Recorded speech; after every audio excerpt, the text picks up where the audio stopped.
Good morning and welcome to the Teacher's Wake-Up Call.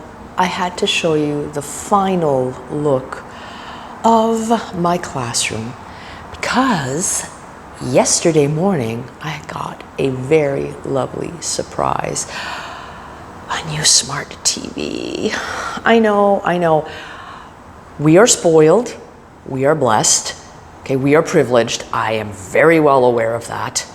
But I finally ended up putting my last lights because I said to myself, the moment that came along, the moment that little thing, the moment that came along, I would be able to set up my last lights. So I spent a bit of time after school yesterday and I set everything up. So I'm just gonna pause, flip things around, and I'll be right back with you.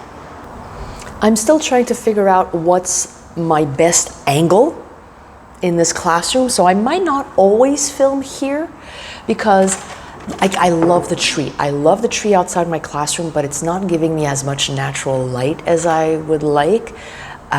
So I'm gonna have to figure out how I'm going to film and get the best lighting. 'Cause I remember one of the best compliments I got in my earlier videos, like really early, as in like press oldest, okay, and go and see the earlier stuff. I've got black hair, right, dark brown hair, and it's before I bleached, before I went pink and everything. So yeah, yes, because I had a pink phase, and every now and again I still do have a pink phase, but not as often, but it does happen every now and again. So one of the best compliments I got was, you don't have great sound, but the lighting's amazing. So, and then they asked me, what do you use? And I said, well, I use my window. And that's all that I use. I didn't do it I did it for fun. I started for fun, and ended up becoming a project for a university class, all right? And then, well, that didn't pan out.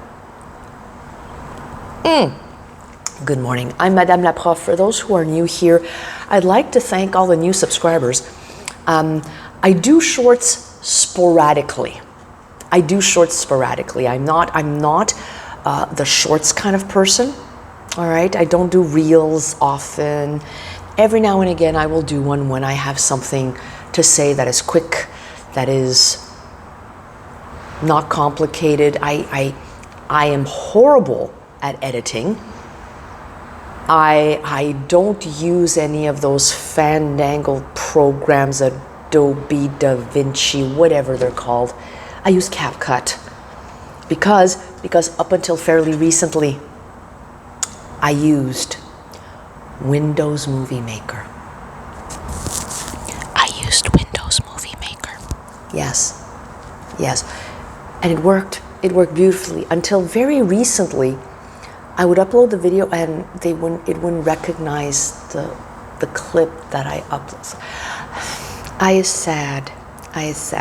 So yeah, so today on the Teacher's Wake-Up Call, I wanted to say a quick word about connecting with students, all right?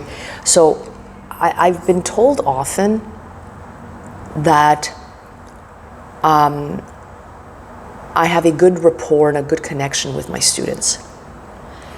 And I always take that compliment or that comment with not a grain of salt, but with like a huge salt lick, like a huge block. Because if you were to ask me how I do it, I don't know. I don't know how I connect that makes that connection unique.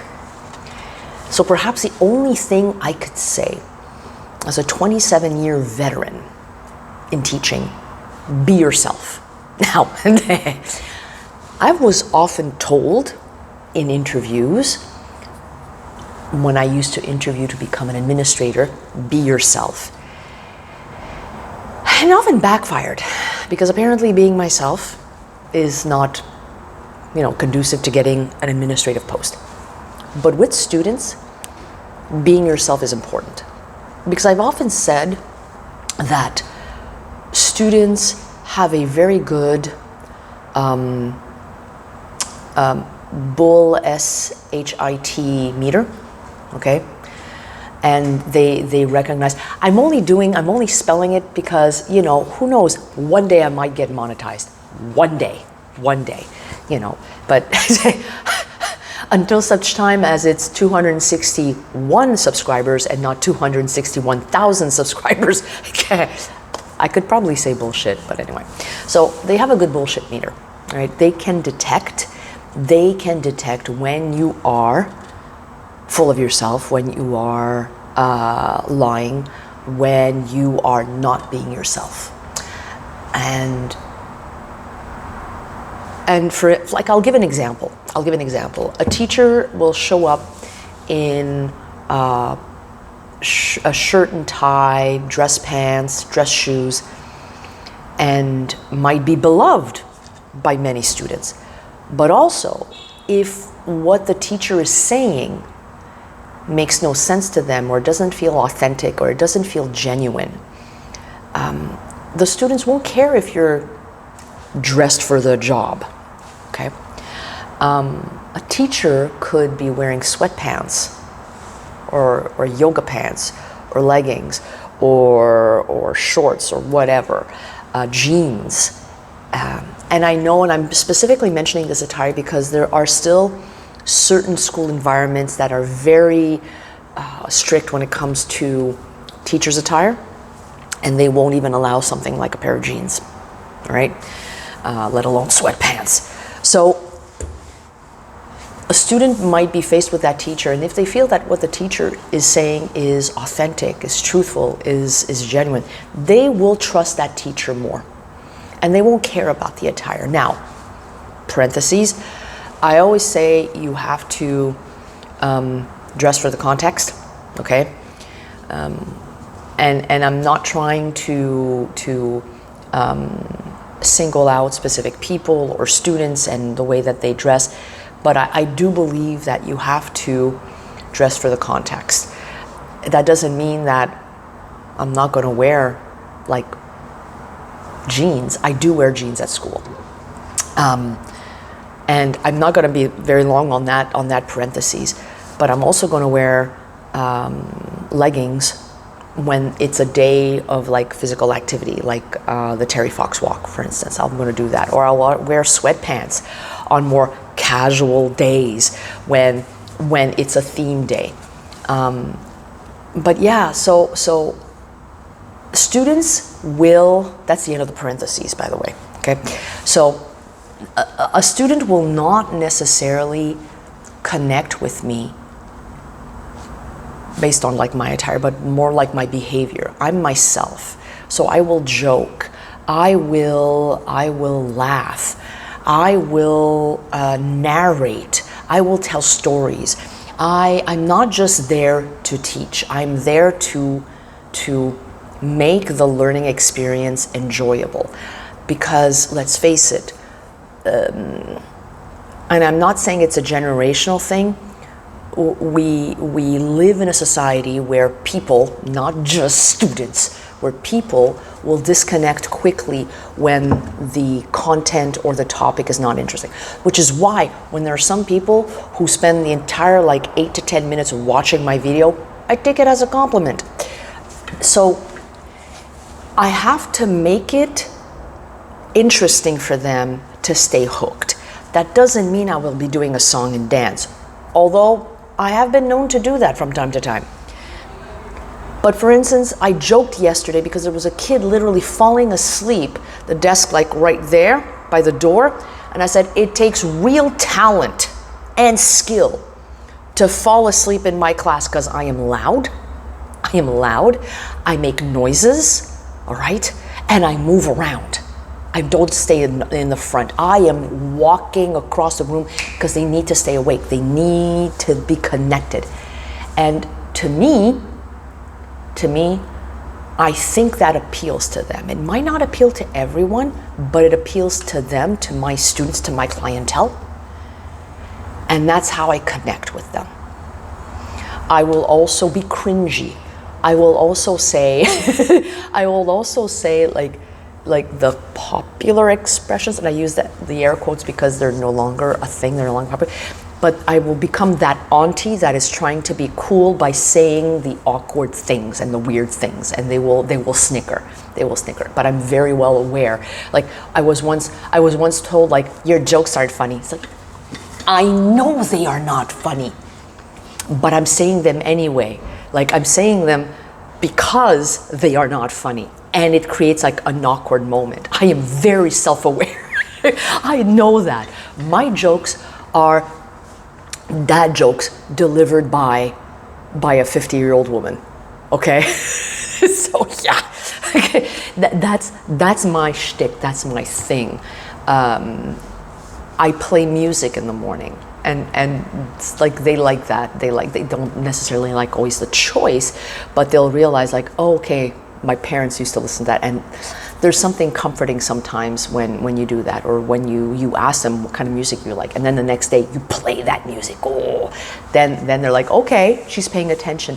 So, but that's who I am. That's who I am. That's how I operate, and it's not like that for everyone. So I can't say, you know, this is the best way to connect with students. To me, the best way is being yourself. And not everyone is there yet, either in their career or in their path, to let go of that guard, you know, that shield, because we were told when we were in university, like almost 30 years ago, sweet bananas on a stick, almost 30 years ago, that you have to put a shell on. It's still true that you have to create that distance between you and the student, but it doesn't mean you can't be authentic. Does that make sense? It doesn't mean that you cannot reveal part of who you are, so the students can say, you know what? I'm like that too, and maybe when I grow up, I will be like that as well. So yeah. So I've blathered on. Well, I mean, 2 minutes of that was me showing my room, right? Like I tried cleaning the blackboard because I had my old smartboard. Last week was entertaining because I had tested the smartboard and it was working 2 weeks ago, and then last week when I tried using it to write on it, it wouldn't even respond. It's like, what am I to do? Yes, we hear you. Car's locking. I don't know if you can hear it, but I can hear it. I had to close one of the windows during filming because, oh yeah, and if you see this bruise, I bumped into my desk. I was bending over. I bent over too hard to pick up something and I banged my arm in the desk. So I closed a window because I found that there was too much noise. The acoustics in this room are not fantastic. So I don't know yet if I'm always going to film here or not. Maybe I will. Maybe I'll find a way to hide those wires and make it like tidier. I don't know. So that's pretty much it. Have yourselves an awesome day wherever you are. It feels like fall. This week really feels like fall. Last week was like, oh, it's a bit chilly, and then it just shot up. It got really, really warmer as the week progressed. But yesterday and today, it felt like fall. So have yourselves an awesome day.